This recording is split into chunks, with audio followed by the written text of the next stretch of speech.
Hey everyone! So, let me ask you a question. What if you had everything you could possibly want, but you knew almost nothing about the real world? Well, this is the story of a prince who walked away from a kingdom just to solve one single, universal problem: human suffering. This is the story of the man who became the Buddha. Okay, so let's just picture this. You're born a prince, Siddhartha Gautama, into a world of just pure, unbelievable luxury. His father, the king, was so set on protecting him from any of life's harsh realities that he didn't just give him a palace, he basically built him this perfect gilded cage. Yeah, but you know how it is, right? No walls can hold back a curious mind forever, and this is the story of what Siddhartha discovered beyond those walls and how those discoveries would go on to shape the lives of millions and millions of people for the next 2,500 years. All right, so let's start at the very beginning. Our story kicks off in a kingdom right there in the foothills of the Himalayas, in North India, somewhere around the year 563 BC. So get this, even before Siddhartha was born, there was this prophecy. The royal astrologers looked at a dream his mother had, and the message was crystal clear. This boy was destined to become one of two things: either a great world emperor or a great world teacher. Well, his father, the king, he only wanted one of those outcomes. He was determined to make sure his son became a ruler, so he decided he would do everything in his power to keep Siddhartha from ever even considering a spiritual path. And you know what? For 29 years, the king's plan totally worked.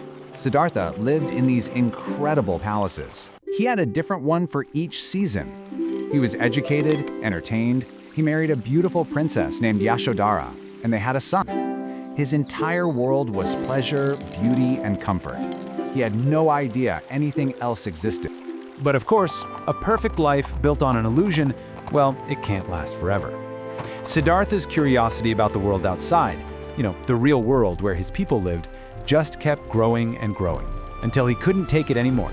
He had to see it for himself. So he gets his charioteer, a guy named Channa, to take him out beyond the palace gates. And there, for the very first time in his 29 years of life, he sees something completely unimaginable: a frail, bent-over, wrinkled old man.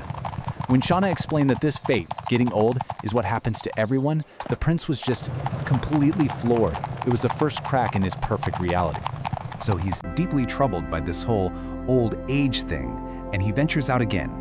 This time, he sees a man just consumed by disease, crying out in pain.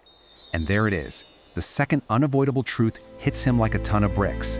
Our bodies are fragile, and sickness can strike anyone at any time.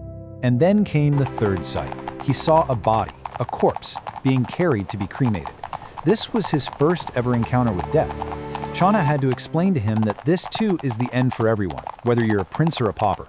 The finality of it all just shook him to his absolute core. Old age, sickness, death, it must have felt like this giant, inescapable trap. But then, on a fourth trip, he saw something that gave him a little glimmer of hope. He saw a holy man, an ascetic, who had literally nothing but was completely calm and serene. Here was a person who wasn't running away from suffering, but was actively trying to find a way to overcome it. This was the first hint of another way. You can see how these experiences just completely shattered Siddhartha's world, right? All the luxuries back at the palace now just felt so hollow, so meaningless. How could he possibly go back to enjoying a life of pleasure when he knew that suffering and death were waiting for him, for his family, for everyone he knew? He knew he couldn't go back. That very night, at 29 years old, he made this monumental decision to leave it all behind. He felt like he had to find a cure for this universal problem of suffering, not just for him, but for everyone. This act is what's known as the Great Renunciation. He gets to the edge of the forest, takes his sword, and cuts off his noble, long hair, a sign of his royal status, and trades his fancy clothes for a simple robe. For the next 6 years, he just wandered. First, he studied with these famous meditation masters, but their teachings, while deep, didn't give him the ultimate answer he was looking for. So then, he joined a group of 5 ascetics and took up this path of extreme self-denial. He pushed his body mercilessly, thinking that if he tortured his flesh, he could free his spirit. It got so bad that at one point, he was surviving on just a single grain of rice per day. He was basically a skeleton. After 6 years of this, his body finally just gave out. He collapsed, nearly dead. But in that moment of total weakness, he had this incredible moment of clarity.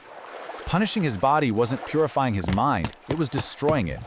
He realized he tried two extremes: the total indulgence of his life as a prince and the total denial of his life as an ascetic. The real path, he thought, must be somewhere in the middle. So he had to give up on both extremes. But his 5 companions, they saw this as a total betrayal. They were disgusted that he was giving up their harsh practices, and they left him. So now, for the first time on his journey, Siddhartha was completely, utterly alone. A young woman named Sujata offered him a bowl of rice and milk, and he accepted it. And as his physical strength started to come back, so did his mental clarity. This is where he discovered what would become a cornerstone of his teaching, the middle way, a balanced path right between the 2 extremes. So, with his body nourished and his mind clear, he found a large Bodhi tree by a river. He sat down, facing east, and made this powerful promise to himself. He had tried every teacher, every method out there. Now, the only place left to look for the truth was inside. He basically vowed to stay in that exact spot, meditating no matter what, until he achieved enlightenment. And as the stories go, this was like his final spiritual battle. A demon figure named Mara, who was really the personification of all temptation and fear, tried to break his resolve with all sorts of visions of desire and terror. Mara challenged him, basically saying, "Who do you think you are? Who's going to bear witness to your right to attain enlightenment?" And Siddhartha, he didn't call upon any gods or angels. In this really simple, profound gesture, he just reached down and touched the earth. The message was so clear. His worthiness wasn't coming from up on high. It was grounded in his own journey. The earth itself, they say, bore witness, and Mara was defeated. All through that night, in a state of deep, deep meditation, he gained this incredible insight into how reality really works. And as the morning star rose in the sky, Siddhartha Gautama, now 35 years old, reached his goal. He became the Buddha, a title that just means the awakened one. Now, he had a choice. Does he keep this profound understanding to himself, or does he try to teach it to others? He chose to teach. He went and found his 5 old companions and gave his very first sermon, laying out the core of his discovery, the 4 noble truths. You can kind of think of it like a doctor's diagnosis. First, here's the illness. Life involves suffering. Second, here's the cause. Our own craving and attachment is the source of that suffering. Third, the good news, the prognosis. There is a cure. Suffering can absolutely be ended. And fourth, the prescription. Here's the clear path you need to follow to end it. For the next 45 years, the Buddha walked all over India, teaching this path to liberation to anyone who would listen. Kings, farmers, merchants, outcasts, everybody. At the age of 80, as he was dying, he gave his disciples these final words, basically encouraging them to be their own guides on the path. So from a prince who had everything and fled from suffering, to a wise sage who faced it head-on, the Buddha's journey is really a story about confronting reality.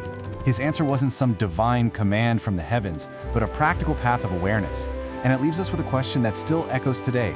How do we face the unavoidable truths of our own lives?